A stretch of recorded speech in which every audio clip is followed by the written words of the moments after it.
चलिए आप सभी को अपना YouTube channel future target classes में आप सभी को स्वागत है। चलिए आइए आज फिर मिलते हैं क्वेश्चन के साथ। अगर कोई भी व्यक्ति अगर ऑफलाइन क्लास आना चाहते हैं तो क्यूज का टाइम 5 से 6:30 चलता है। पता लाइन पर मिर्जापुर पीली कोठी के 100 मीटर पूर्व सोनी टेंट हाउस के बगल में। कोचिंग का नाम फ्यूचर टारगेट क्लासेस। अभी क्यूज में है, जो क्यूज टाइम चल रहा है 5 से 6:30, जिसमें लुसेंट से विश्व भूगोल और लुसेंट से ही विविध में चल रहा है। बिहार पुलिस को मद्देनजर रखते हुए विविध का टॉपिक चल रहा, और रेलवे का समान अध्ययन और समान विज्ञान से भी चल रहा। तो कोई भी अगर आना चाहते हैं तो विशेष जानकारी के लिए कॉन्टैक्ट नंबर पर कॉन्टैक्ट कर सकते हैं, जिसका नंबर है 9931672070 9931672070। विशेष जानकारी के लिए टेलीग्राम ग्रुप से जुड़ सकते हैं। टेलीग्राम ग्रुप का भी नाम फ्यूचर टारगेट क्लासेज नवादा है। चलिए आइए और क्वेश्चन का स्टार्ट करते हैं। भले भारत में प्याज का सबसे बड़ा जो उत्पादक राज्य कौन सा? महाराष्ट्र। भारत में सबसे बड़ा जो प्याज उत्पादक राज्य कौन सा? महाराष्ट्र। सबसे ज्यादा क्या होता है प्याज? महाराष्ट्र। मतलब प्याज में पूछता कि प्याज में जो लाल रंग किसके कारण होता है? एरिथ्रोसाइनिन के कारण। किसके कारण? एरिथ्रोसाइनिन के कारण प्याज का लाल रंग जो होता है कैसा होता है? लाल होता है। कैसा होता है? लाल होता है। उसके बाद प्याज में गंध भी देता है। गंध है जो किसके कारण है? सल्फर के कारण है, जो उसमें क्या होता है? गंध देता है। प्याज में है जो देखते हैं प्याज काटने पर है जो आंसू भी आ जाता है। आंसू जो आता है किसके कारण? सल्फेनिक है जो ऑक्साइड के कारण। सल्फेनिक ऑक्साइड के कारण है जो प्याज के में है जो काटने से क्या आंख में आंसू आ जाता है। तो प्याज से 4 क्वेश्चन देखें। प्याज से सबसे ज्यादा उत्पादक राज्य कौन हो गया? महाराष्ट्र हो गया। प्याज में लाल रंग है जो किसके कारण होता है? एंथ्रोसाइनिन के कारण होता है। वही प्याज में गंध जो देता है किसके कारण? सल्फर के कारण देता। और प्याज में जो आंसू आता है जो किसके कारण? सल्फेनिक ऑक्साइड के कारण। Sulphenic oxide. एक और क्वेश्चन पूछता कि प्याज है जो किसका रूपांतरित होता है? तना का। किसका? तना का। चलिए नेक्स्ट क्वेश्चन। बताइए किसी रेडियो एक्टिव पदार्थ के अर्ध परमाणुओं के विखंडन में लगा समय को क्या कहते हैं? किसी रेडियो एक्टिव पदार्थ के जो अर्ध परमाणुओं के जो आधा जो परमाणुओं के विखंडन में जो लगा समय होता है उसे क्या कहा जाता है? अर्ध जीवन काल या अर्ध आयु काल कहा जाता है, जिसको निकालना भी पड़ता है। इस पर न्यूमेरिकल भी देता है। अर्ध आयु काल के है जो जैसे कोई भी अति है जो 4 वर्ष पर उसका अर्ध जीवन काल क्या 4 वर्ष है। और जैसे कोई भी है जो पदार्थ रेडियो एक्टिव पदार्थ जैसे 100% तो आधा वर्ष होने में कितना लगेगा? तो उतना ही औसे करके न्यूमेरिकल भी पूछता है इसको। तो उसी को क्या कहा जाता है? अर्ध जीवन काल कहा जाता है। क्या कहा जाता है? अर्ध जीवन काल। आगे बताइए विद्युत रासायनिक सेल। विद्युत रासायनिक सेल है जो वो है जो किस वैज्ञानिक ने बनाया था? लेक लांसो ने। किसने? लेक लांसो ने। विद्युत रासायनिक सेल को किस वैज्ञानिक ने बनाया था? लेक लांसो ने। किसने? लेक लांसो। आगे बताइए मानव की जो भ्रूण की जांच के लिए कौन सा जो प्रयोग किया जाता है? किसका जांच है जो अल्ट्रासाउंड जांच भी किया जाता है। भ्रूण का पता लगाने के लिए क्या? अल्ट्रासाउंड या अल्ट्रासोनिक है जो का प्रयोग किया जाता है। उसके जांच के लिए क्या? अल्ट्रासोनिक। आगे बताइए नेक्स्ट क्वेश्चन। भारी नाभिकों से निकलने वाली अल्फा किरण है जो उस पर चार्ज है जो कैसा होता है? कैसा होता है? धनात्मक होता है। कैसा? अल्फा से है जो धनात्मक होता है। जब अथी होता है रेडियो एक्टिव अथी होता है, जब नाभिक का विखंडन होता है तो उसमें 3 वो है जो किरण निकलता है, जिसमें अल्फा बीटा और गामा। अल्फा बीटा और गामा, जिसमें अल्फा पर कौन सा चार्ज? धनात्मक। बीटा है जो कैसा होता है? ऋणात्मक, ऋण आवेश उस पर होता है। और वही है जो गामा क्या होता है? आवेशहीन होता है, उदासहीन होता है, उस पर कोई आवेश नहीं होता। क्वेश्चन ही भी पूछता है कि अगर किसी तत्व से है जो एक बीटा सेल है जो एक अल्फा कण निकलने से जो उसके परमाणु द्रव्यमान में कितनी की कमी होती है? 4 की। परमाणु द्रव्यमान में है जो 4 की कमी, और परमाणु क्रमांक में 2 की कमी। किसी भी तत्व के है जो एक है जो अल्फा कण निकालने से उसके परमाणु क्रमांक में है जो 4 की कमी, और परमाणु है जो संख्या में 2, परमाणु द्रव्यमान में 4 की कमी है, परमाणु संख्या यानी नंबर में कितना 2 की कमी। उसी तरह जो बीटा सेल को अगर निकालते हैं, एक बीटा सेल को जो निकालते हैं, एक बीटा कण को जो अगर निकालते हैं, तो उसमें है जो परमाणु द्रव्यमान में है जो कोई चेंज नहीं होता है, नो चेंज। क्या होता है परमाणु द्रव्यमान में नो चेंज, लेकिन उसकी परमाणु संख्या में 1 की वृद्धि हो जाता है। क्या हो जाता है 1 की वृद्धि हो जाता है। किसको निकालने से? बीटा से। किसका? बीटा कण को निकालने से जो उसके परमाणु द्रव्यमान में नो चेंज, कोई चेंज नहीं होता, लेकिन परमाणु क्रमांक में है जो 1 की क्या हो जाती है वृद्धि हो जाती है। उसी तरह जो अगर एक है जो गामा अगर कण निकालते हैं तो उसमें ना तो है जो द्रव्यमान संख्या में चेंज होता और ना ही परमाणु क्रमांक, उसमें नो चेंज होता है दोनों चीज। अल्फा कण को निकालने से परमाणु द्रव्यमान में 4 की कमी और परमाणु संख्या में 2 की कमी। बीटा सेल निकालने से परमाणु द्रव्यमान में नो चेंज, कोई चेंज नहीं होता, परमाणु संख्या में 1 की वृद्धि हो जाता। और वही है जो अगर गामा सेल कण निकालते हैं तो ना तो उसका द्रव्यमान संख्या में कोई परिवर्तन होता है, ना ही परमाणु संख्या में। तीनों पूछता है। चलिए आगे बताइए, पॉवर्टी ऑफ फिलोसफी किसकी पुस्तक है? कार्ल मार्क्स का। किसका पुस्तक है? कार्ल मार्क्स का। पॉवर्टी ऑफ फिलोसफी किसकी पुस्तक है? Karl Marx. लेकिन poverty and British rule in India पुस्तक के लेखक कौन थे? दादाभाई नौरोजी। दादाभाई नौरोजी, जिसे भारत का जो गोल्ड मैन कहा जाता है, क्या बायोवृद्ध व्यक्ति कहा जाता है, किसको? दादाभाई नौरोजी को। दादाभाई नौरोजी को। और सबसे पहले भारत की आय का जो आकलन भी किसने किया? दादाभाई नौरोजी, जिसने जिस समय जब आकलन किए थे तो प्रति व्यक्ति आय मात्र कितना था? 20 रुपया। कितना था? 20 रुपया। लेकिन यहाँ क्या था? पॉवर्टी ऑफ फिलोसफी पुस्तक के लेखक है जो कौन था? Karl Marx. कार्ल मार्क्स का एक और पुस्तक है जो फेमस है, जो पूछते रहता है, दास कैपिटल के लेखक कार्ल मार्क्स। दास कैपिटल के लेखक कार्ल मार्क्स। आई कार्ल मार्क्स ने नारा भी दिया था कि पूरे जो दुनिया का मजदूर क्या हो? एक हो। अभी नारा किसने दिया था? कार्ल मार्क्स ने दिया। चलिए आगे बताइए, यदि कोई वस्तु एक उत्तल लेंस में यदि कोई वस्तु एक उत्तल लेंस के अनंत पर है तो उसका प्रतिबिंब कहाँ पर बनेगा? फोकस पर। क्या बनेगा? फोकस पर। बताए थे कि अवतल दर्पण में 6 कंडीशन और उसका जस्ट उल्टा उत्तल लेंस में 6 कंडीशन। 6 कंडीशन जब उत्तल लेंस में जब अनंत पर रखते हैं तो प्रतिबिंब कहाँ बनेगा? फोकस पर। क्या बनेगा? फोकस पर। कैसा बनेगा? वास्तविक उल्टा और वस्तु से बहुत छोटा। वास्तविक उल्टा और वस्तु से बहुत छोटा। जब अनंत और जो सी के बीच है जो लाएंगे, वक्रता केंद्र के जो बीच है जो C1 के बीच लाएंगे, तब प्रतिबिंब कहाँ बनेगा? फोकस और C2 के जो बीच बनता है। 6 कंडीशन इसमें बनता है। कितने कंडीशन? 6 कंडीशन इसमें बनता। अब उत्तल लेंस में कौन सा? उत्तल लेंस में यहाँ देखिए, अगर अनंत इसको मान लिया, यहाँ मान लिया क्या? C1। यहाँ क्या हो गया? F1। क्या हो गया? F1। अरे यहाँ जो क्या? F2। F2 यहाँ कर देते हैं। यहाँ क्या हो गया? C2। इधर मान लेते हैं क्या? अनंत है। तो जब भी वस्तु है जो इधर रखते हैं, जैसे कि जब अनंत पर रखते हैं तो प्रतिबिंब कहाँ बनता है? फोकस पर। F2 पर बनता है। उत्तल लेंस का बात है। किस लेंस का? उत्तल लेंस। उत्तल लेंस का। उत्तल लेंस को उत्तल लेंस में जो जब वस्तु को अनंत पर रखते हैं तो प्रतिबिंब कहाँ? F2 फोकस पर बनता है। कैसा बनता है? वास्तविक बनता है, उल्टा बनता है, वस्तु से जो बहुत छोटा बनता है, बहुत छोटा बनता है। जब वस्तु को खिसका कर जो अनंत और C1 के जो बीच जब यहाँ ले लाते हैं तो प्रतिबिंब कहाँ बनता है? F2 और C2 के क्या बनता है? बीच में बनता है। कैसा बनता है? वास्तविक उल्टा और वस्तु से छोटा। वास्तविक उल्टा और वस्तु से छोटा। जब अब जो वस्तु को खिसका कर C1 पर ले लाते हैं, वक्रता केंद्र C1 पर ले लाते हैं, तब प्रतिबिंब कहाँ बनेगा? प्रतिबिंब C2 पर बनेगा। कैसा बनेगा? वास्तविक बनेगा C2 पर। वास्तविक उल्टा और वस्तु के बराबर। वास्तविक उल्टा और वस्तु से बराबर। उसके बाद आप वस्तु खिसका कर जो C1 और F1 के बीच ले लाते हैं यहाँ पर वस्तु को, तब प्रतिबिंब कहाँ बनेगा?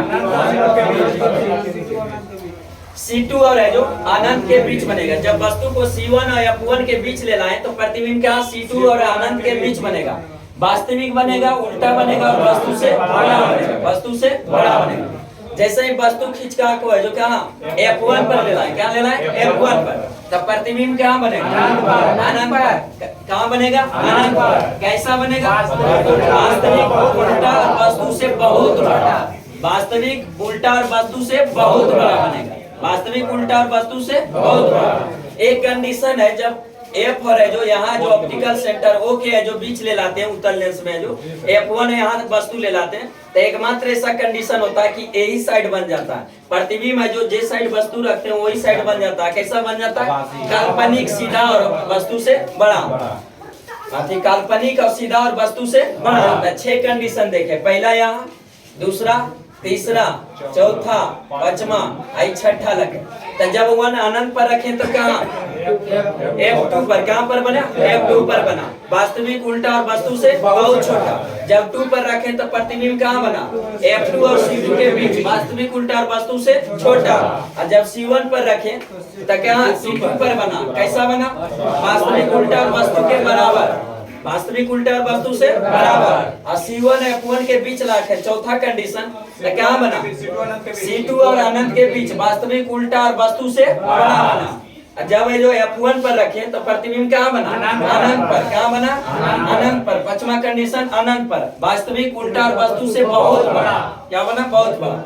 और छठा एकमात्र कंडीशन, जब उत्तल लेंस में वस्तु को F1 और O के बीच रखते हैं तब प्रतिबिंब दर्पण के जिस ओर वस्तु रखते हैं उसी ओर बनता, काल्पनिक बनता, सीधा बनता, वस्तु से बड़ा बनता, आवर्धित बनता। तो 6 कंडीशन इसमें उत्तल लेंस में। यही उत्तल लेंस को जो कौन सा लेंस के नाम से जाना जाता है अभिसारी लेंस। अभिसारी लेंस कौन सा अभिसारी लेंस। आपतल दर्पण को अभिसारी लेंस, आपतल लेंस को अभिसारी लेंस। और जस्ट दर्पण में जाएंगे तो जस्ट इसका उल्टा हो जाता है।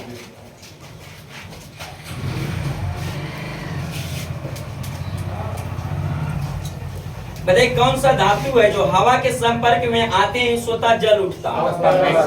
कौन सा फास्फोरस, कौन सा फास्फोरस। फास्फोरस का 2 प्रूफ है, श्वेत फास्फोरस और लाल फास्फोरस। जिसमें श्वेत फास्फोरस को है जो कहाँ रखा जाता है जल में रखा जाता है, कहाँ रखा जाता है जल में। लेकिन वही लाल फास्फोरस का जो प्रयोग कहाँ किया जाता है दियासलाई, जो माचिस के तिल्ली में जो किया जाता है किसका लाल फास्फोरस। लेकिन वही श्वेत फास्फोरस को कहाँ रखा जाता है जल में। एक और पूछता कि सोडियम को कहाँ रखा जाता है केरोसिन के तेल, उसी को मिट्टी का तेल कहते हैं, तो सोडियम को कहाँ केरोसिन के तेल में रखा। आगे बताइए संघ लोक सेवा आयोग के सदस्यों को वेतन है जो भारत के किस निधि से दिया जाता है संचित निधि से। किस निधि से संचित निधि से। संघ लोक सेवा आयोग के वेतन है जो किस निधि से संचित निधि। बताइए संचित निधि का भारतीय संविधान में किस अनुच्छेद में उल्लेख है 266। संचित निधि 266 और ये आकस्मिक निधि 267। तो जितना लोक सेवा आयोग का जो वेतन दिया जाता है किस निधि से संचित निधि से। बताइए संविधान में उल्लेखित विभिन्न पदाधिकारियों का जो वेतन भत्ता और पेंशन का उल्लेख किस अनुसूची में दूसरा में। कितना है दूसरा में। बताए थे कि संविधान में जो मूल संविधान में अनुसूची की संख्या कितना थी 8। मूल संविधान में अनुसूची की संख्या 8, वर्तमान में 12। वर्तमान में 12। तो 8 को मूल संविधान में था, तो 8 में क्या क्या उल्लेख है उसको एक बार देख लेते हैं। तो पहली अनुसूची में किसका उल्लेख है राज्य एवं संघ का उल्लेख, जिसमें राज्य वर्तमान में 28 और केंद्र शासित प्रदेश 8, जिसका सभी का उल्लेख किस अनुसूची में पहला। दूसरा अनुसूची में जो विभिन्न पदाधिकारियों के वेतन भत्ता और पेंशन का उल्लेख किस अनुसूची में दूसरा में। तीसरा अनुसूची में है जो विभिन्न पदाधिकारियों का जो क्या शपथ का उल्लेख, शपथ का उल्लेख किस अनुसूची में तीसरा में। चौथी अनुसूची में जो किसका उल्लेख है राज्यसभा के सीटों के बंटवारा के बारे में है जो उल्लेख है जो किस अनुसूची में। उसके बाद 5वीं अनुसूची में किसका अनुसूचित जाति और जनजाति, जिसको शॉर्टकट में क्या SC और ST बोलते हैं। तब पूरे भारत के लिए उसके जो आरक्षण और जो प्रावधान उसके लिए किया गया उसका उल्लेख किस अनुसूची में 5वां में। किसमें 5वां में पूरे भारत के लिए। लेकिन वही 6ठी अनुसूची है जो स्पेशल 4 राज्य, उसमें भी SC ST का जो आरक्षण और प्रावधान किया गया, लेकिन स्पेशल 4 राज्य जो 4 राज्य पूर्वोत्तर का असम मेघालय त्रिपुरा और मिजोरम। असम मेघालय त्रिपुरा और मिजोरम के जनजातियों के बारे में विशेष प्रावधान एवं उसके बारे में उल्लेख है किस अनुसूची में। लेकिन वही पूरे भारत के लिए SC ST के बारे में 5वां। उसके बाद 7वीं अनुसूची में किसका उल्लेख? हाँ, केंद्र और राज्य को संबंध स्थापित करने के लिए 3 प्रकार की सूची, जिसमें संघ सूची, राज्य सूची और संबंधी सूची। जिसमें संघ सूची में जो प्रारंभ में कितने विषय था? 97, वर्तमान में 100 विषय।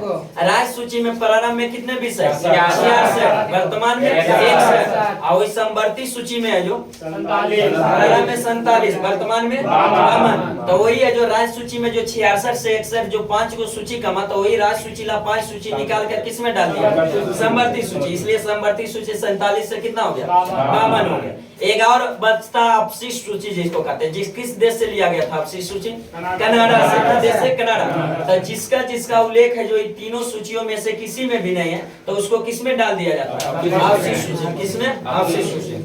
आगे बताइए, 7वां तक हो गया। 8वीं अनुसूची में किसका उल्लेख? भाषा। 8वीं अनुसूची में किसका? भाषा।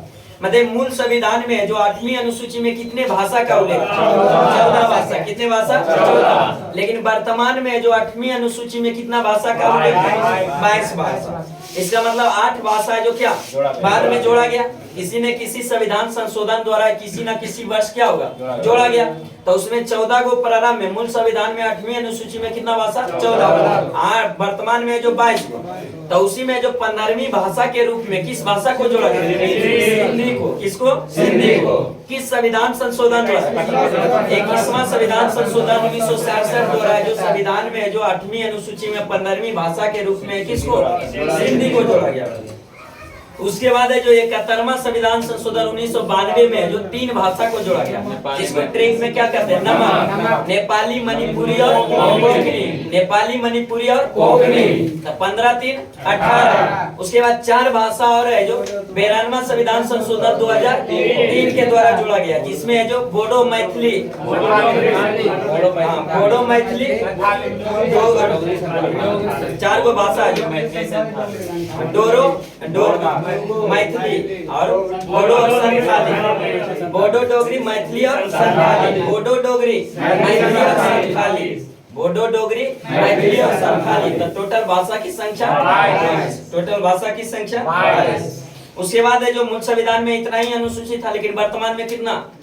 12। तो 4 गो अनुसूची भी बाद में जोड़ा गया, जिसमें 9वां अनुसूची है जो कब जोड़ा गया? 1951 में। पहला संविधान संशोधन 1951 में है जो किसको? कौन सा अनुसूची में सुधार? 9वां अनुसूची, जिसमें किसका उल्लेख? सुधार का। किसका? उसके बाद 10वीं अनुसूची है जो 52वां संविधान संशोधन 1985 जिसमें किसका उल्लेख? किसका?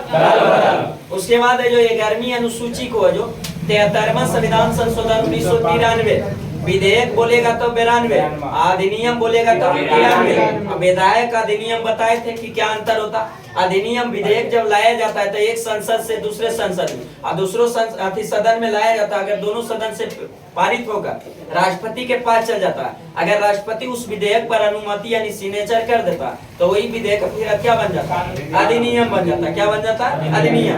तब विधेयक बोलेगा तो 1992, अधिनियम बोलेगा तो 1993। तो उसी 11वीं अनुसूची को, और उसमें जो किसका उल्लेख था? पंचायती राज का। किसका? पंचायती राज। बताइए 11वीं अनुसूची में जो कितने विषय का उल्लेख है?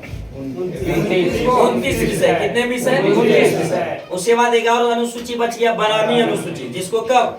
74वां संविधान संशोधन 1993 के द्वारा, जिसमें किसका उल्लेख है? नगर निकाय। किसका? नगर निकाय। जिसमें टोटल कितने विषय? 18 विषय। कितना विषय? 18 विषय। अनुसूची समझ गए? आगे बताइए, ऑरेंज बुक है जो किस देश का सरकारी दस्तावेज है? नीदरलैंड का। किसका? ऑरेंज बुक है जो किसका? नीदरलैंड का। बताइए ग्रीन बुक है जो किसका है? ग्रीन बुक किसका है? ईरान और है जो किसका? ईरान और इटली का। ईरान और इटली का। ग्रीन बुक है जो ईरान और इटली का। बताइए व्हाइट बुक किसका है? व्हाइट बुक और एक व्हाइट पेपर अलग अलग है। व्हाइट बुक रहेगा तो नीदरलैंड, चाइना और जर्मनी बुक रहेगा। अभी पुर्तगाली क्या करेगा? पुर्तगाली। अगर मथी है जो व्हाइट बुक रहेगा तो पुर्तगाली, चाइना और जर्मनी, पुर्तगाली, चाइना और जर्मनी। और वही व्हाइट पेपर रहेगा तो भारत और ब्रिटेन, भारत और ब्रिटेन, भारत और ब्रिटेन। आगे बताइए ग्रे बुक है जो किसका, बेल्जियम का, बेल्जियम और जापान का। ग्रे बुक बेल्जियम और जापान का। ब्लू बुक है जो किसका दस्तावेज है, ब्रिटेन का, ब्रिटेन का जो ब्लू बुक। व्हाइट पेपर है जो ब्रिटेन और भारत, ब्रिटेन के साथ साथ किसका, भारत का भी। बताइए येलो बुक किसका, फ्रांस का, येलो बुक फ्रांस का। चलिए आगे बताइए भारतीय संविधान में जो, भारतीय संविधान की प्रस्तावना में जो देश को जो किस नाम से उसके में उल्लेख किया, भारत क्या, भारत या इंडिया, क्या भारत या इंडिया। बताइए प्रस्तावना को है जो किसके द्वारा बनाया गया था, प्रस्तावना किसके द्वारा, मोतीलाल नेहरू, मोतीलाल नेहरू ने। बताइए प्रस्तावना को जो संविधान सभा के समक्ष है जो किसके द्वारा पेश किया गया, जवाहरलाल नेहरू, किसके द्वारा, जवाहरलाल नेहरू। बताइए संविधान सभा के समक्ष जो प्रस्तावना को कब पेश किया गया, 13 दिसंबर 1946। बताइए जब 13 दिसंबर 1946 को संविधान सभा के प्रस्तावना को पेश कर दिया गया जवाहरलाल नेहरू को, तो फिर है जो संविधान सभा जो प्रस्तावना को कब है जो पारित कर दिया, 22 जनवरी 1947, 22 जनवरी 1947। वही है जो प्रस्तावना को जो भारतीय संविधान का आत्मा एवं हृदय कहा जाता है, जिसको किसने कहा था, पंडित दास भार्गव, पंडित दास भार्गव। लेकिन वही स्पेशल पूछेगा कि मौलिक अधिकार के एक अनुच्छेद 32 है जिसमें उल्लेख क्या है, संवैधानिक उपचारों का अधिकार, संवैधानिक उपचारों का अधिकार, जिसको है जो संविधान की आत्मा एवं हृदय किसने कहा, भीमराव अम्बेडकर, किसने, भीमराव अम्बेडकर ने। बताइए प्रस्तावना में है जो कितने प्रकार की है जो न्याय का उल्लेख है, न्याय है जो कितने प्रकार का, 3 प्रकार का। न्याय कितने प्रकार का, 3 प्रकार। ट्रिक भी बताए थे कि न्याय में 3 अक्षर तो 3 प्रकार की स्वतंत्रता, न्याय और स्वतंत्रता में 5 अक्षर तो 5 प्रकार की स्वतंत्रता भी होती है। कितने प्रकार के, 5। न्याय पूछेगा तो 3 प्रकार का, सामाजिक, आर्थिक और राजनीतिक न्याय, सामाजिक, आर्थिक और राजनीतिक न्याय। वही स्वतंत्रता पूछता है तो कितने प्रकार, 5 प्रकार की। कितने प्रकार की, 5 प्रकार की। स्वतंत्रता में कौन कौन आ जाता है, विचार, अभिव्यक्ति, विश्वास, धर्म और उपासना की स्वतंत्रता। 5 प्रकार की, विचार, अभिव्यक्ति, विश्वास, धर्म और उपासना। 5 प्रकार की स्वतंत्रता, 3 प्रकार की न्याय, 3 प्रकार की न्याय। चलिए आगे बताइए दिल्ली सल्तनत का जो सुल्तान बनने से पूर्व जो इल्तुतमिश है जो कहाँ का प्रशासक था, बदायूं का, क्या था, बदायूं का। इल्तुतमिश है जो दिल्ली सल्तनत का जो सुल्तान बनने से पूर्व जो कहाँ का आदमी था, बदायूं का। इल्तुतमिश है जो किस वंश से संबंधित था, गुलाम वंश से। किस वंश से, गुलाम वंश। बताए थे कि जब मोहम्मद गौरी है जो आकर भारत पर है जो आक्रमण किया था, कुछ क्षेत्र को जो विजिट किया था, सब अलग अलग जगह पर अलग अलग क्षेत्र है जो, जिसमें है जो उसी का जो 3 गो सेनापति था, एक था कुवाचा, अल्दोज और एक कौन था, कुतुबुद्दीन ऐबक, कुतुबुद्दीन ऐबक। अल्दोज, कुवाचा और कुतुबुद्दीन ऐबक। उसी में जो जब वापस लौट रहा था कुतुबुद्दीन, मोहम्मद गौरी है जो यहाँ से जब 1205 ईस्वी में सबसे अंतिम आक्रमण उसका क्या, किस जाति के विरोध था, मोहम्मद गौरी, खोखर जाति। किसके, खोखर जाति। एक पूछता मोहम्मद गजनवी का, मोहम्मद गजनवी का अंतिम आक्रमण है जो कब किया था, 1027 में। किस जाति के विरोध, मोहम्मद गौरी का अंतिम आक्रमण किस जाति के विरोध, खोखर जाति। अब कब अंतिम आक्रमण था, 1205। जब उसी 1205 अंतिम यहाँ से जीत उठ के जब वापस जाने लगता है तो उसे अपना जो यहाँ जीते हुए विजित क्षेत्र को जो अपने 3 सेनापति में बांट दिया जाता है। उसी में जो उसका कुतुबुद्दीन ऐबक को जो कुछ क्षेत्र मिलता, कुछ अल्दोज को और कुछ कुवाचा को मिलता। तो उसी में जो कुतुबुद्दीन ऐबक को जो मिलता, तो उसी में सबसे पहला जो वंश कौन सा, गुलाम वंश। गुलाम वंश की स्थापना कर देता है कौन, कुतुबुद्दीन ऐबक, कुतुबुद्दीन ऐबक ने। और उसी गुलाम वंश को दास वंश या ममलुक वंश के भी नाम से जाना जाता है। कुतुबुद्दीन ऐबक है जो किसका दास था, मोहम्मद गौरी का। किसका था, मोहम्मद गौरी का। इसलिए उसको क्या था, गुलाम वंश के नाम से जाना था। कुतुबुद्दीन ऐबक से जो क्वेश्चन पूछते रहता है, कुतुबुद्दीन ऐबक है जो कुतुब मीनार का नींव है जो किसने रखा था, कुतुबुद्दीन ऐबक ने।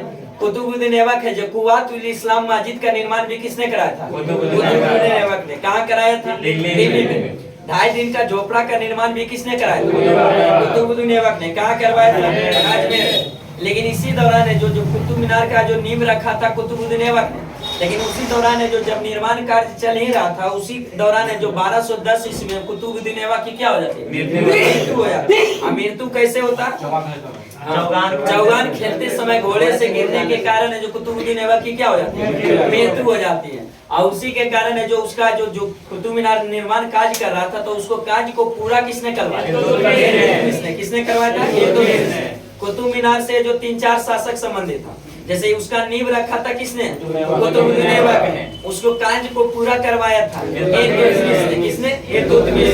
लेकिन उसके जो कुछ है जो क्षतिग्रस्त हो जाने के कारण उसको मरम्मत कराया था किसने, और उसी में छोटे है जो कम हाइट का एक 5वीं मंजिल भी कभी कभी पूछ देता है कि 5वीं मंजिल का निर्माण किसने कराया था, फिरोज तुगलक ने। उससे संबंधित है जो कुछ उसमें मरम्मत है जो सिकंदर लोदी भी कराया था। क्या कराया था, सिकंदर लोदी। तो कुतुब मीनार के जो संबंधित जो था सिकंदर लोदी भी उससे कुछ न कुछ संबंधित था। उसके बाद है जो कुतुबुद्दीन ऐबक का उत्तराधिकारी कौन बनता, आराम शाह। कौन बनता, आराम शाह। आराम शाह जो आयोग शासक होता है, मात्र 8 महीना तक शासन करता है। उसके बाद उसका उत्तराधिकारी कौन बन जाता है, इल्तुतमिश। कौन बन जाता है, इल्तुतमिश। और जब कुतुबुद्दीन ऐबक ने जो जब गुलाम वंश की स्थापना किया था, तो उस समय जो गुलाम वंश की राजधानी क्या बनाया था, लाहौर बनाया था। क्या बनाया था, लाहौर। और जैसे ही इल्तुतमिश है जो दिल्ली सल्तनत का जो शासक बनता है, तो अपना राजधानी है जो लाहौर से स्थानांतरित करके क्या ले लाता, दिल्ली ले लाता। क्या ले लाता, दिल्ली। इसलिए जो गुलाम वंश का वास्तविक संस्थापक भी किसे कहा जाता है, इल्तुतमिश को। किसको, इल्तुतमिश।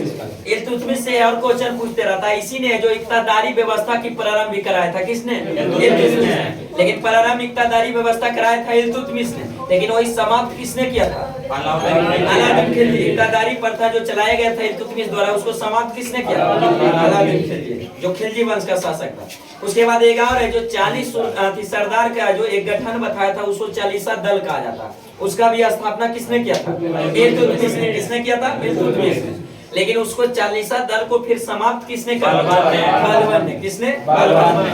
इसे इल्तुतमिश से और पूछते रहता है कि सबसे पहले शुद्ध अरबी सिक्के को चलाया था, जिसमें 2 गो सिक्का था, एक तांबा का और एक चांदी का। एक तांबा का, एक चांदी का। जिसमें तांबा को क्या कहा जाता था, चीतल। तांबा को चीतल और चांदी को टक्कर। चांदी को टक्कर कहा जाता था।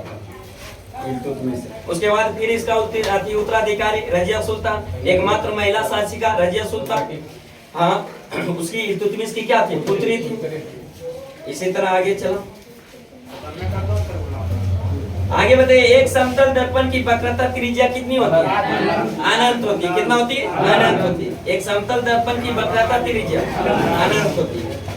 बताइए निरपेक्ष शून्य तापमान कितना डिग्री सेल्सियस होता है, -273। जो संभव न्यूनतम ताप कितना होता है, -273, जिसका सभी का जो आयतन यहाँ पर कितना होता है, शून्य होता है। जो न्यूनतम, इसी को जो परम शून्य ताप के नाम से भी जाना जाता है, -273 डिग्री सेल्सियस। बताइए किस पैमाने पर, जैसे सेल्सियस होता, केल्विन होता, फ़ारेनहाइट होता है, वही होता है क्या, रोमर भी होता है। तो बताइए किस मापक में जो निगेटिव माप है जो उसमें नहीं किया जाता, किस मात्रक में, केल्विन में। किसमें, केल्विन में।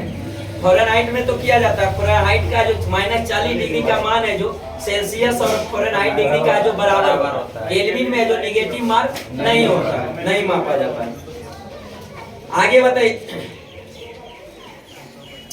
प्रोटॉनों का जो मुख्य संरक्षक तत्व है जो कौन सा है, कार्बन। कौन सा, कार्बन। पहले प्रोटॉन पर है जो कैसा चार्ज होता है, धनात्मक होता है। कैसा होता है, धनात्मक। इलेक्ट्रॉन पर कैसा चार्ज, ऋणात्मक। और न्यूट्रॉन पर कैसा चार्ज, आवेशित। बताइए नाभिक के अंदर है जो कौन सा कण रहता है, प्रोटॉन और न्यूट्रॉन। प्रोटॉन और न्यूट्रॉन। नाभिक के चारों ओर चक्कर लगाता है इलेक्ट्रॉन। कौन लगाता है, इलेक्ट्रॉन। बताइए शुष्क बर्फ है जो किसे कहा जाता है, ठोस कार्बन डाइऑक्साइड को जो क्या कहा जाता है, शुष्क बर्फ कहा जाता है। आगे बताइए इंपीरियल बैंक ऑफ इंडिया का नाम परिवर्तित करके है जो स्टेट बैंक ऑफ इंडिया कब कर दिया, 1955 में। 1955 में। बताइए इसमें जो इंपीरियल बैंक ऑफ इंडिया का जो सर्वप्रथम जो गठन, इसका स्थापना कब किया गया, 1921, 27 जनवरी 1921 को। फिर इसी को जो राष्ट्रीयकरण किया जा रहा था, तो उसी में जो गोरेवाला समिति के सिफारिश पर, कौन समिति? गोरेवाला समिति के सिफारिश पर है जो इंपीरियल बैंक ऑफ इंडिया का जो नाम परिवर्तन करके जो 1955 में क्या कर दिया, state bank of India, state bank of India. लेकिन भारत का केंद्रीय बैंक किसे कहा जाता है? आरबीआई को। भारत का केंद्रीय बैंक आरबीआई। बताइए आरबीआई का गठन कब हुआ? 1 अप्रैल 1935। 1 अप्रैल 1935 किस समिति के सिफारिश पर? यंग हिल्टन समिति। यंग हिल्टन समिति। बताइए आरबीआई का जो राष्ट्रीयकरण कब किया गया? 1 जनवरी 1949। 1 जनवरी 1949। आगे बताइए ए 320 एयर बसों को जो भारत ने किस देश से खरीदा? फ्रांस से। किस देश से? फ्रांस से। बताइए मुख्य याम्योत्तर रेखा जो कितने डिग्री देशांतर रेखा को कहा जाता है? 0 डिग्री। किसको? 0 डिग्री। बताइए देशांतर रेखा किसको कहते हैं? देशांतर। उत्तरी ध्रुव को दक्षिणी ध्रुव से मिलाने वाली काल्पनिक रेखा को क्या कहा जाता है? देशांतर रेखा। क्या कहा जाता है? देशांतर। बताइए टोटल देशांतर रेखाओं की संख्या कितना है? 360। टोटल देशांतर रेखाओं की संख्या 360। बताइए प्रधान याम्योत्तर रेखा जो किस देशांतर रेखा को कहा जाता है? 0 डिग्री देशांतर। 0 डिग्री देशांतर रेखा। 0 डिग्री देशांतर। बताइए अंतरराष्ट्रीय तिथि रेखा जो किस देशांतर रेखा को कहा जाता है? 180 डिग्री देशांतर रेखा को क्या अंतरराष्ट्रीय तिथि रेखा कहा जाता है? दुनिया का सभी है जो समय किससे? 0 डिग्री देशांतर से मापा जाता है। और उसी 0 डिग्री देशांतर से जो पूरब जाने पर है जो समय क्या होता है? बढ़ता है। और पश्चिम जाने पर समय घटता है। इसी कारण है जो भारत है जो 0 डिग्री देशांतर से किधर स्थित है? पूरब स्थित है। पूरब स्थित है। और पूरब स्थित है जो कितना डिग्री पूरब स्थित है? अभी है जो 68 डिग्री है जो क्या कि भारत मानक का जो भारत समय जो पूरब स्थित है कितना? 68 डिग्री 7 मिनट। क्योंकि ये जो भारत का देशांतरीय विस्तार में देखेगा तो सबसे पश्चिमी बिंदु जो गुजरात में है जो अक्षांशीय देशांतरीय विस्तार तो कितना? 68 डिग्री 7 मिनट से जो 97 डिग्री 25 मिनट पूर्वी देशांतर जो पूर्वी बिंदु का अरुणाचल प्रदेश और पश्चिमी बिंदु गुजरात में तो उसी है जो देशांतरीय। लेकिन भारत का मानक समय जो कितना है? 82.5 डिग्री। 82.5 डिग्री भारत का मानक समय रेखा 82.5 डिग्री पूर्वी देशांतर रेखा जो कहां से? इलाहाबाद की नैनी से जो मिर्जापुर से होकर गुजरता। अरे भारत का मानक समय टोटल कितने राज्य से? 5 राज्य से। कितने राज्य से? 5 राज्य से। उत्तर प्रदेश, मध्य प्रदेश, छत्तीसगढ़, उड़ीसा और आंध्र प्रदेश। उत्तर प्रदेश, मध्य प्रदेश, छत्तीसगढ़, उड़ीसा और आंध्र प्रदेश टोटल 5 राज्य से होकर गुजरती है। आईसी से भारत का मानक समय मापा जाता है। इसी कारण है जो कि भारत मानक समय 82.5 डिग्री और दुनिया का समय मापा जाता है का 0 डिग्री देशांतर। अब बताएं कि 0 डिग्री देशांतर से पूरब जाने पर समय बढ़ता है। अब भारत भी उससे क्या इधर होता है? पूरब स्थित। इसलिए कितना डिग्री का जो पूरब स्थित है? भारत का मानक समय 82.5 डिग्री। 82.5 डिग्री। और समय में अगर पूछेंगे तो कितना? 5.5 घंटा। 5.5 घंटा। तो ग्रीनविच से जो भारत का मानक समय कितना आ गया? 5.5 घंटा। चलिए आगे बताइए राजस्थान नहर को जो किस नदी से जो पानी मिलता है? सतलज नदी। किस नदी से? सतलज नदी से। सतलज नदी का उद्गम स्थल कहाँ से निकलता है? तिब्बत में जो मानसरोवर झील से जो निकलती है। मानसरोवर झील के जो राकेशताल झील से जो निकलती है कौन से? सतलज नदी। सतलज नदी अब फिर अंत में आकर किसमें? ये जो सिंधु नदी में मिल जाती है। सिंधु फिर अंत में कहाँ? अरब सागर में जाकर गिर जाती है। तिब्बत से बताए थे तिब्बत के मानसरोवर झील से 3 नदी निकलती है। कौन कौन? सबसे पहले सिंधु और उसके बाद सतलज, उसके बाद एक ब्रह्मपुत्र। अब ब्रह्मपुत्र उधर बताए थे कि ये जो तिब्बत होते हुए अरुणाचल प्रदेश के अंगियाप दर्रा से भारत में प्रवेश कर जाती है, जिसको अरुणाचल प्रदेश में किस नाम से? दियांग के नाम से। तिब्बत में ब्रह्मपुत्र नदी को किस नाम से? सांगपो। अरुणाचल प्रदेश में दियांग, असम में ब्रह्मपुत्र। फिर असम से जब बांग्लादेश में प्रवेश कर जाती है तो किस नाम से? जमुना के नाम से। किस नाम से? जमुना। पद्मा जो गंगा को है जो बांग्लादेश में जो किस नाम से? पद्मा के नाम से जाना जाता है। लेकिन ब्रह्मपुत्र को बांग्लादेश में जमुना के नाम से। जमुना बोलिएगा, यमुना नहीं। यमुना है जो गंगा की सबसे लंबी सहायक नदी है। कौन सी है? यमुना। चलिए आगे बताए किस रुधिर वर्ग को जो सर्वदाता के नाम से जाना? किसको? ओ को जो सर्वदाता के नाम से जाना जाता है। क्योंकि इसमें क्या उपस्थित नहीं रहता?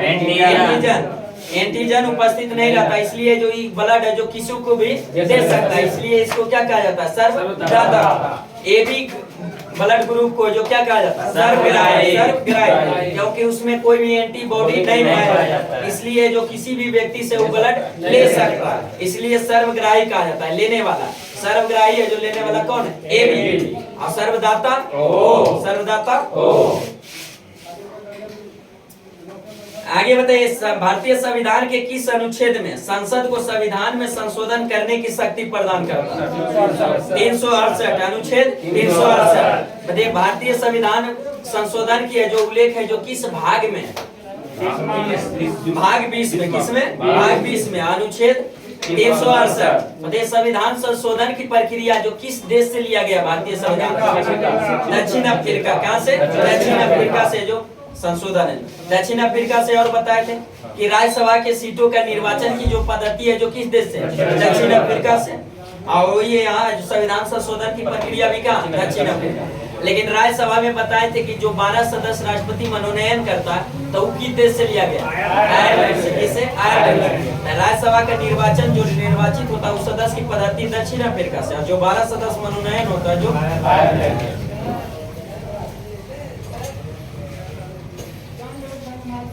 बताइए ऑटोमोबाइल्स के क्षेत्र में बीएचपी का पूर्ण रूप क्या होता है, break horse power, break horse power.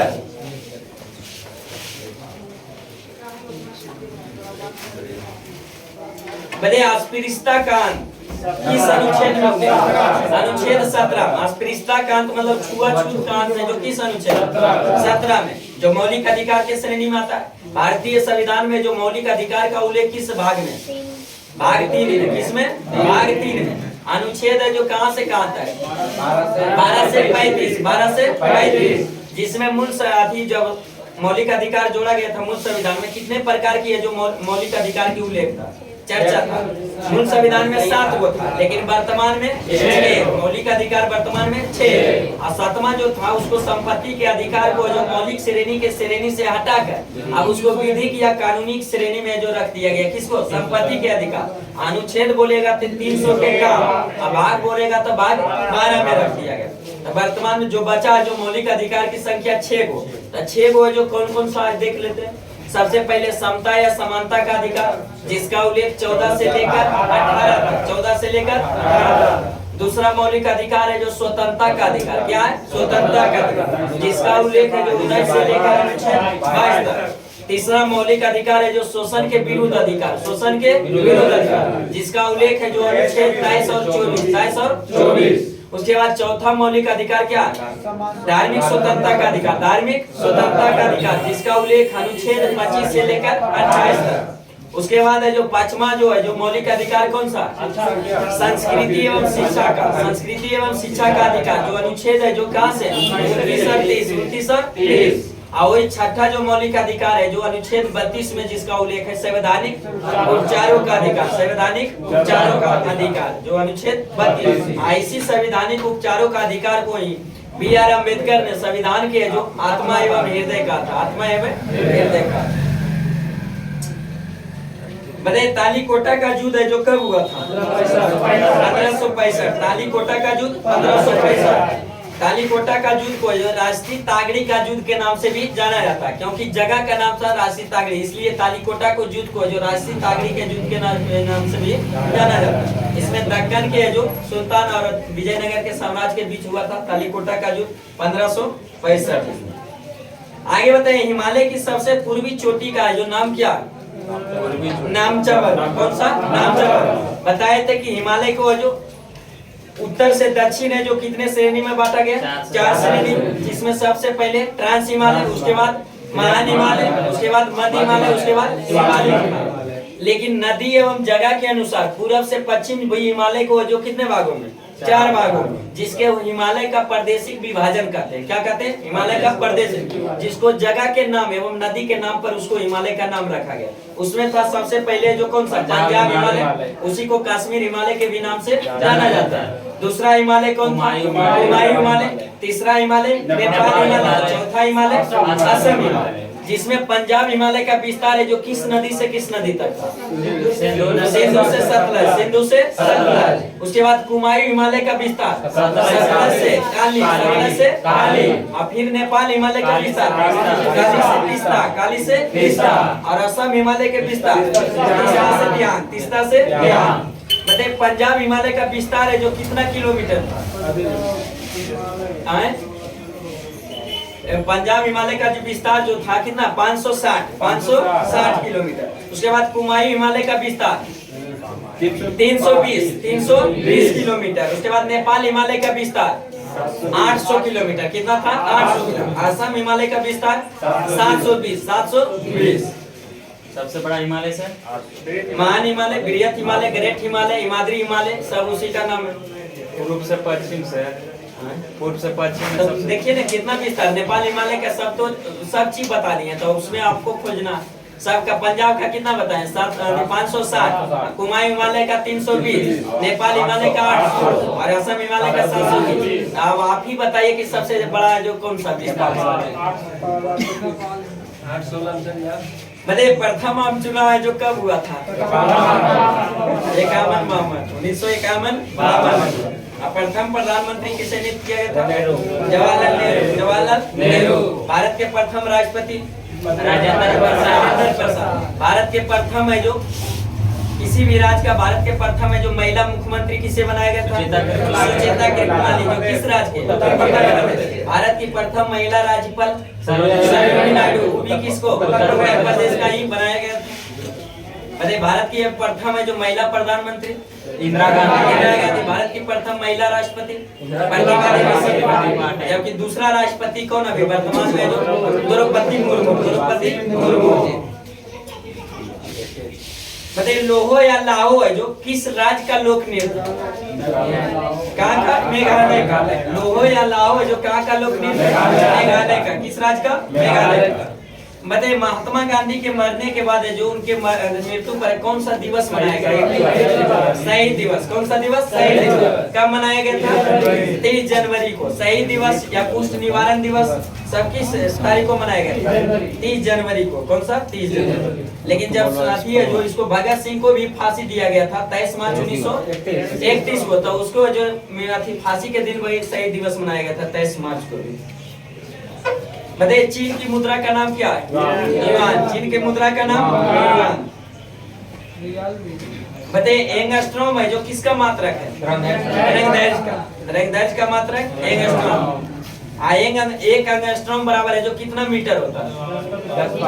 10 पर पावर माइनस 10 मीटर। 10 पर पावर माइनस 10 मीटर होता है एंगस्ट्रॉम। बताइए HTML का पूर्ण रूप है जो क्या होता है? Hypertext markup language. Hypertext markup language. Markup language. MTML का जो हाइपरटेक्स्ट मार्कअप लैंग्वेज।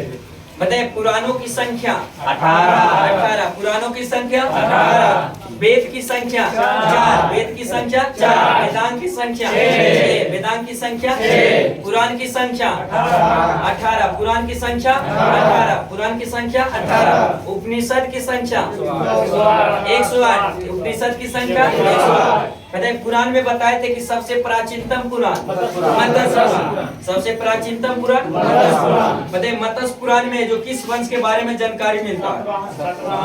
किस वंश के? सातवाहन वंश के। मत्स्य पुराण में सातवाहन वंश। ऐसी मत्स्य पुराण में जो विष्णु के 10 अवतार का जो भी उल्लेख किया गया वर्णन मिलता है किसमें? मत्स्य पुराण में। किसमें? मत्स्य पुराण।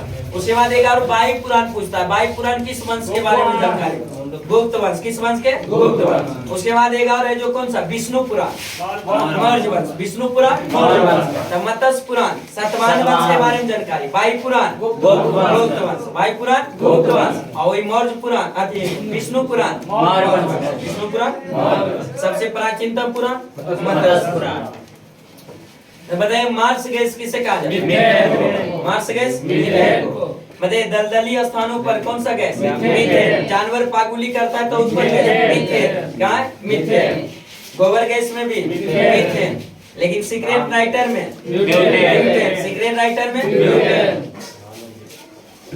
बताइए विजयनगर साम्राज्य की स्थापना है जो किसने किया था? हरिहर एवं बुक्का ने, दो भाइयों ने किया था। हरिहर विजयनगर साम्राज्य की स्थापना कब किया था? 1336 में। राजधानी क्या बनाया था? दिल्ली में। किस नदी के तट पर? तुंगभद्रा।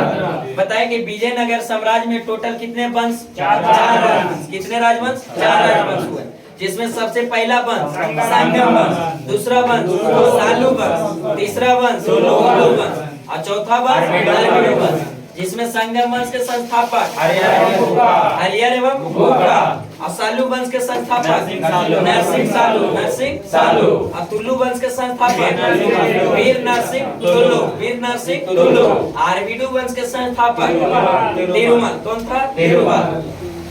ऐसी है जो विजयनगर के सभी राजवंशों, 4 राजवंशों में से सबसे जो प्रतापी एवं सबसे प्रसिद्ध शासक कौन हुआ? कृष्णदेव राय। जो किस वंश से संबंधित? तुलु वंश से। किस वंश से? तुलु वंश से।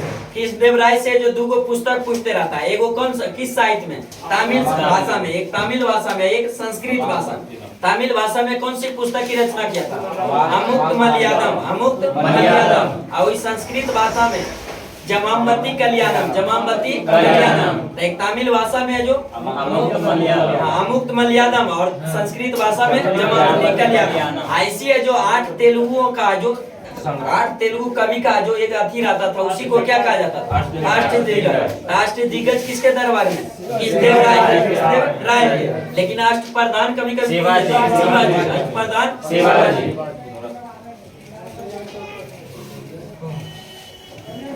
बताइए तुगलक वंश की स्थापना किसने किया था? गयासुद्दीन तुगलक। तुगलक वंश की स्थापना गयासुद्दीन तुगलक। बताए थे कि दिल्ली सल्तनत में जो टोटल कितने राजवंश? 5 राजवंश। सबसे पहला राजवंश गुलाम वंश, जिसका शासन काल कब से कब तक?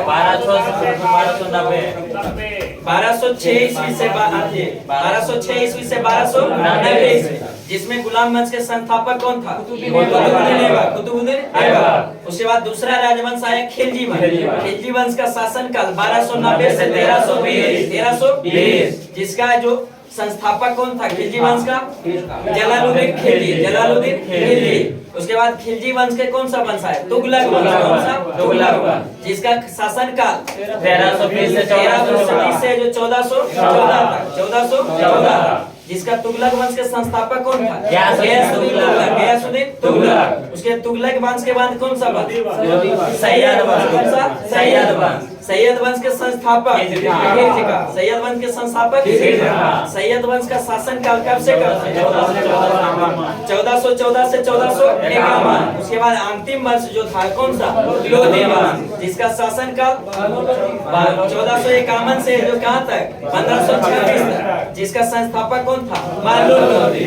ऐसी है जो लोधी वंश का अंतिम शासक इब्राहिम लोधी। इसी को जो पानीपत के प्रथम युद्ध 1526 ईस्वी में जो पानीपत का प्रथम युद्ध बाबर और इब्राहिम लोधी के बीच होता है, इसी इब्राहिम लोधी की हार होता है। वहीं से दिल्ली सल्तनत को समाप्त करके अगला राजवंश कौन आता है? मुगल वंश। कौन आ जाता है? मुगल वंश। ये भी क्वेश्चन पूछता है कि दिल्ली सल्तनत में जो सबसे ज्यादा समय तक है जो कौन सा वंश है जो तुगलक वंश? कौन सा? तुगलक वंश। और सबसे कम समय तक खिलजी वंश। सबसे कम समय तक खिलजी वंश। बताइए मनुष्य में जो कितने जोड़े क्रोमोसोम पाए जाते हैं? 23 जोड़े। कितने जोड़े? 23 जोड़े। टोटल 46 जोड़ा में 23 जोड़ा। आगे बताइए राष्ट्रीय कैलेंडर को जो कब भारतीय जो संविधान को स्वीकार किया गया? 22 मार्च 1957। 22 मार्च 1957। बताइए भारत का राष्ट्रीय कैलेंडर है जो किस संवत पर आधारित? शक संवत पर। किस संवत पर? शक संवत। लेकिन मूल संविधान में जो किस संवत? विक्रम संवत। कौन सा? विक्रम संवत। बताइए विक्रम संवत की स्टार्ट है जो कब हुआ था? 57 ईसा पूर्व में। 57 ईसा पूर्व में है जो किसने किया था प्रारंभ? विक्रमादित्य ने। वही शक संवत का प्रारंभ किसने किया था? गणेश ने। अपना राज्यरोहण के समय जो 78 ईस्वी में राज्य किया था, उसी के दौरान है जो इसने किस कौन सा संवत? शक संवत। आईसी पर है जो भारत का कैलेंडर आधारित है वर्तमान में कौन सा? शक संवत। आईसी शक संवत के अनुसार है जो हिंदी महीना में सबसे अंतिम महीना कौन होता है? फागुन। और सबसे पहला महीना बताइए भारत का अक्षांशीय विस्तार 8 डिग्री 4 मिनट से 37 मिनट 37 डिग्री 6 मिनट। जो है किधर उत्तरी अक्षांश है, क्या है उत्तरी अक्षांश है। जो भारत का जो विस्तार है जो मुख्य भूमि का इतना है, लेकिन यही संपूर्ण बोलेगा अक्षांशीय विस्तार तो कितना हो जाता है 6 डिग्री 4 मिनट से जो 37 डिग्री 6 मिनट उत्तरी अक्षांश रेखा, उत्तरी अक्षांश रेखा। लेकिन 8 डिग्री कहाँ से लिया जाता है मुख्य बिंदु जो कन्याकुमारी से। और इस संपूर्ण भारत जोड़ेंगे तो भारत का सबसे दक्षिणी बिंदु कौन सा इंदिरा पॉइंट, जो कहाँ स्थित है ग्रेट निकोबार में। कहाँ ग्रेट निकोबार। भारत की सबसे उत्तरतम बिंदु इंदिरा कहाँ स्थित है लद्दाख में। कहाँ स्थित है लद्दाख में। कहाँ है लद्दाख में। भारत की सबसे पूर्वी बिंदु बलांगू या किवीथु कहाँ स्थित है अरुणाचल प्रदेश। क्या अरुणाचल प्रदेश। भारत का सबसे पश्चिमी बिंदु सरक्रीक या गौरमती या गुहारमती जो किस राज्य में गुजरात में। क्या गुजरात में।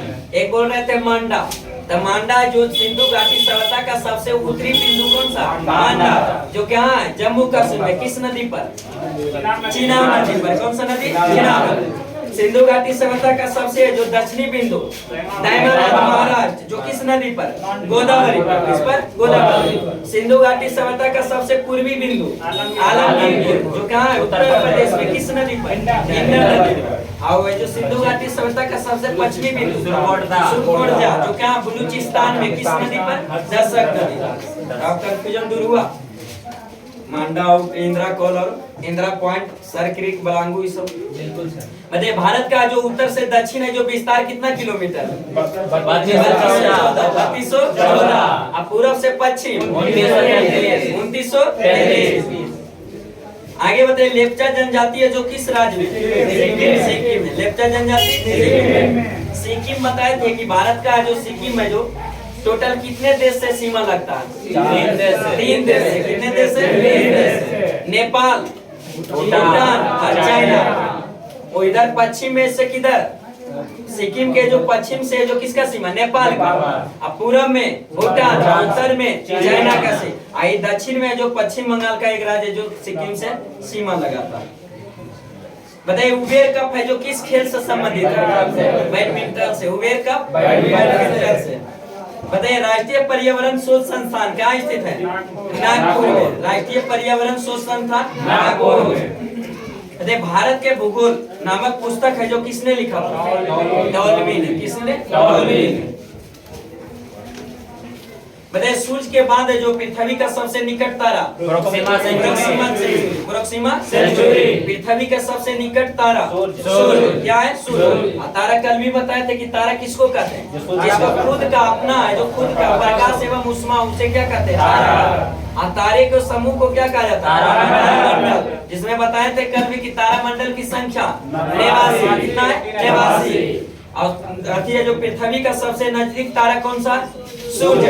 पृथ्वी का दूसरा सबसे नजदीक तारा प्रोक्सिमा सेंचुरी। मतलब सबसे चमकीला तारा साइरस। सबसे चमकीला तारा साइरस। मतलब मोतियों का द्वीप है जो किसे कहा जाता है मोतियों का द्वीप श्रीलंका में पाया जाता है सर। मोतियों का द्वीप बाहरी देश है उसी को कहा जाता है। मतलब भारत की सीमाएं जो कितने देश के साथ है 7 देश। स्थलीय सीमा जो कितने देश 7 देश है। पाकिस्तान, अफगानिस्तान, चाइना, नेपाल, भूटान, म्यांमार और बांग्लादेश। जिसमें सबसे ज्यादा है जो स्थलीय सीमा भारत का है जो किस देश के साथ बांग्लादेश। कितना किलोमीटर 496.7 किलोमीटर बांग्लादेश है। दूसरा सबसे ज्यादा सीमा चाइना से जो कितना 3488 किलोमीटर 3488 किलोमीटर। तीसरा सबसे ज्यादा सीमा पाकिस्तान से कितना किलोमीटर 3323 किलोमीटर 3323 किलोमीटर। उसके बाद है जो चौथा सबसे ज्यादा नेपाल से कितना नेपाल से 1751। उसके बाद है जो म्यांमार से सीमा भारत का कितना 1643। भूटान का सीमा भारत से कितना किलोमीटर 699। और एक 7वां जो देश है जो अफगानिस्तान का जो भारत से सीमा कितना मात्र 106 किलोमीटर। जो कि सबसे कम है जो स्थलीय सीमा जो लगाने वाला भारत से जो देश कौन सा अफगानिस्तान। जो मात्र एक केंद्रशासित प्रदेश किससे लद्दाख से कितना किलोमीटर 106 किलोमीटर। सबसे ज्यादा सीमा लगाने वाला बांग्लादेश और सबसे कम सीमा लगाने वाला अफगानिस्तान।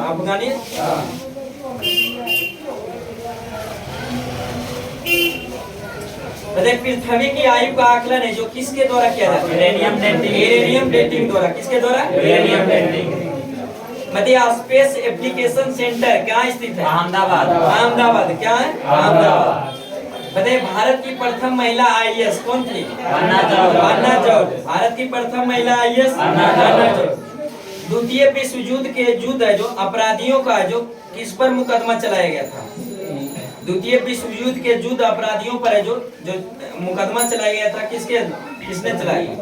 सेंट पीटर्सबर्ग में है जो कहाँ चलाया गया था? Saint Petersburg. दूसरे विश्व युद्ध के दौरान है जो युद्ध में अपराधियों पर जो मुकदमा कहाँ चलाया गया था? सेंट पीटर्सबर्ग में। Saint Petersburg. मतलब भारत का सबसे लंबा बांध जो हीराकुंड, कौन सा? हीराकुंड बांध। किस नदी पर? महानदी पर। किस नदी पर? महानदी पर। महानदी का बताए थे कि उद्गम स्थान सियावा की पहाड़ी। छत्तीसगढ़ में जो सियावा की पहाड़ी वहीं से निकलती कौन सी? महानदी। इसी पर है जो भारत की सबसे लंबा बांध हीराकुंड बांध किस नदी पर? महानदी पर। यही महानदी को है जो किसका? उड़ीसा का शोक भी कहा जाता है। किसको? महानदी को। लेकिन क्यों क्यों ब्राह्मणी भी देता है, तो ब्राह्मणी भी इसी का जो सहायक नदी। बिहार का शोक किस नदी को? कोसी को। बिहार का शोक कोसी को। बंगाल का शोक दामोदर को। और उड़ीसा का शोक महानदी। बताइए 18 कैरेट स्वर्ण में जो शुद्ध सोना कितना प्रतिशत? 75%। सोने की शुद्धता जो किससे मापा जाता है? कैरेट। किससे? कैरेट।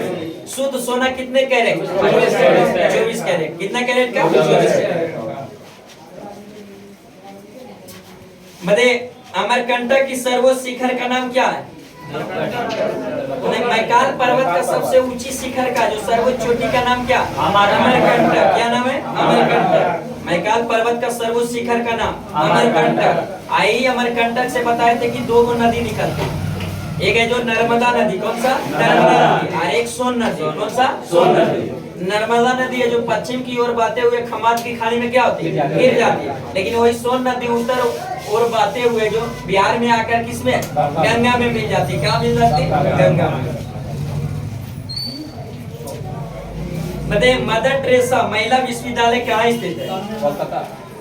कोडाई कनाल। कोडाई कनाल जो कहाँ पड़ता है? तमिलनाडु में। कोडाई कनाल तमिलनाडु में। आगे बताए अंधेरी नगरी चौपट राजा टके के भाजी टके के आजा। ये जो यथी है जो एक लेखक था, एक पुस्तक के लेखक जो कौन था? एक नाटक था, इसका लेखक कौन था? भारतेंदु हरिश्चंद्र। भारतेंदु हरिश्चंद्र। उस राज्य का जो राजा भी चौपटे था, वहाँ का भी जनता भी क्या था? चौपटे था। इसलिए उसी पर लिखा था अंधेरी नगरी चौपट राजा टके के भाजी टके के खाजा। टका के भाजी और टके के खाजा। किसने लिखा था? भारतेंदु हरिश्चंद्र। भारतेंदु हरिश्चंद्र।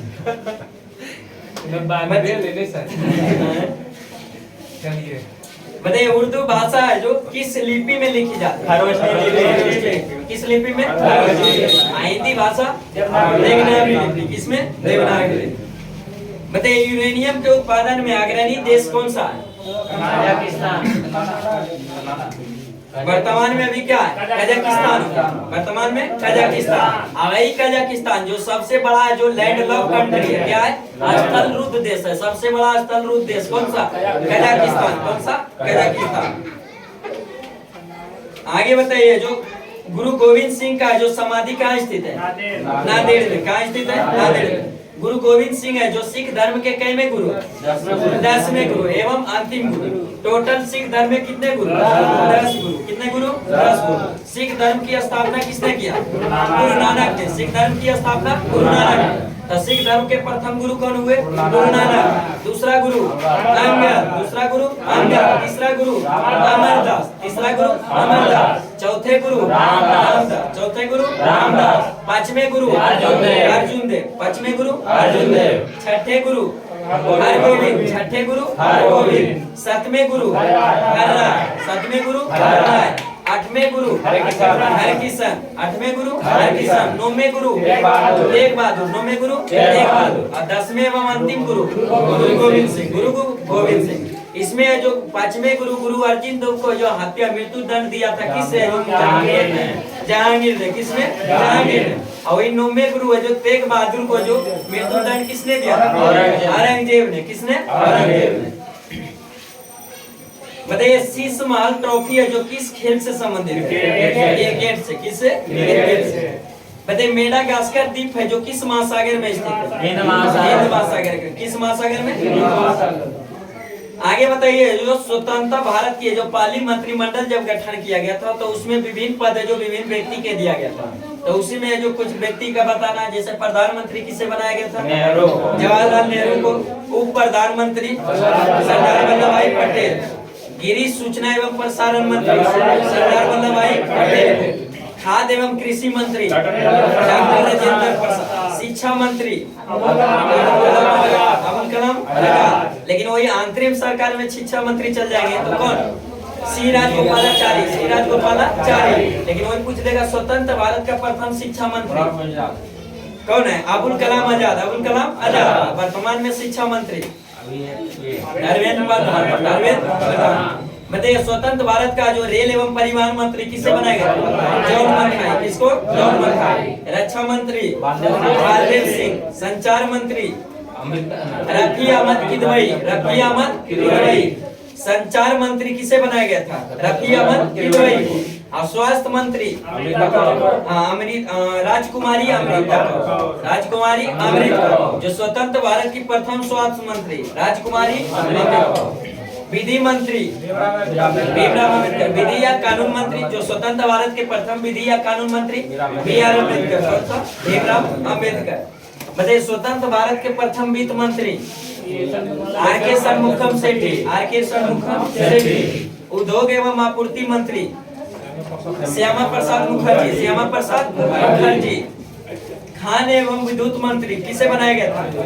एन.वी. गॉडविल को। चलिए आज यहीं पर है जो इसको खत्म करते हैं, नेक्स्ट मिलते हैं। अगर वीडियो अच्छा लगे तो लाइक तक जरूर देखिएगा, और अगर अच्छा लगे वीडियो तो चैनल को सब्सक्राइब, लाइक एंड शेयर जरूर कीजिएगा अपने सभी ग्रुप में।